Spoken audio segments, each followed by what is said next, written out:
Taste the Daily. Krishnagiri மாவட்டம் ஒசூர் அருகே sir பதிவாளர் அலுவலகத்தில் 5 பேர் தீக்குளிக்க முயன்ற சம்பவம் அதிர்ச்சியை ஏற்படுத்தியுள்ளது. தியாகரசனப்பள்ளி கிராமத்தில் பட்டியலின மக்களுக்கு சொந்தமான 10 ஏக்கர் நிலம் உள்ளது. இந்த நிலையில் இந்த நிலம் தொடர்பாக கிருஷ்ணகிரி மாவட்ட வருவாய் அலுவலர் ஒருதலைபட்சமாக உத்தரவு பிறப்பித்ததாக கூறப்படுகிறது. இதை கண்டித்து பட்டியலின சமூக குடும்பத்தைச் சேர்ந்த தந்தை திம்மராயப்பா, மகள்கள் நாகரத்னா, ரூபா, உஷா, லதா என 5 பேர் சூளகிரி சார் பதிவாளர் அலுவலகத்தில் தீக்குளிக்க முயன்றனர். இதை அறிந்த பொதுமக்கள் இதுதான் சமூக நீதியை பாதுகாக்கும் திராவிட மாடல் அரசின் லட்சணம் என கடுமையாக விமர்சிக்கின்றனர்.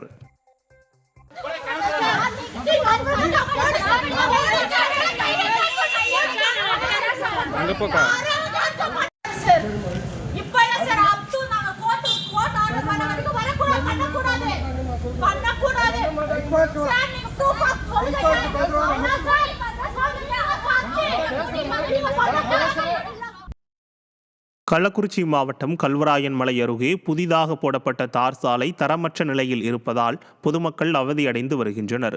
ஆரம்பூண்டி பஞ்சாயத்துக்குட்பட்ட வாரம் கிராமத்தில் சுமார் 2 கிலோமீட்டர் தொலைவில் புதிதாக சாலை அமைக்கப்பட்டது. இச்சாலை ஆங்காங்கே குண்டும் குழியுமாக காணப்படுவதோடு சாலை முழுவதும் பெயர்ந்து வருவதால் கிராம மக்கள் அதிர்ச்சி அடைந்துள்ளனர். எந்த கொம்பனும் குறை சொல்ல முடியாத ஆட்சி நடத்தும் லட்சணம் இதுதானா என ஸ்டாலினுக்கு மக்கள் கேள்வி எழுப்புகின்றனர். கிருஷ்ணகிரி மாவட்டம் போச்சம்பள்ளி அடுத்த பன்னந்தூர் ஊராட்சியில் சீரான குடிநீர் வழங்காததை கண்டித்து பொதுமக்கள் சாலை மறியலில் ஈடுபட்டனர். பன்னந்தூர் ஊராட்சி இந்திரா நகர் குடியிருப்பில் உள்ள மக்களுக்கு கடந்த 1 மாதமாக குடிநீர் வழங்கப்படவில்லை என கூறப்படுகிறது.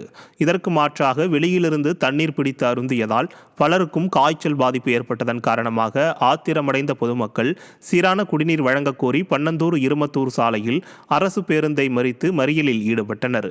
பொதுமக்களின் அடிப்படை தேவையான குடிநீரை கூட சீராக வழங்க முடியாத சீரற்ற அரசாக திமுக அரசு உள்ளதாக குற்றச்சாட்டு எழுந்துள்ளது.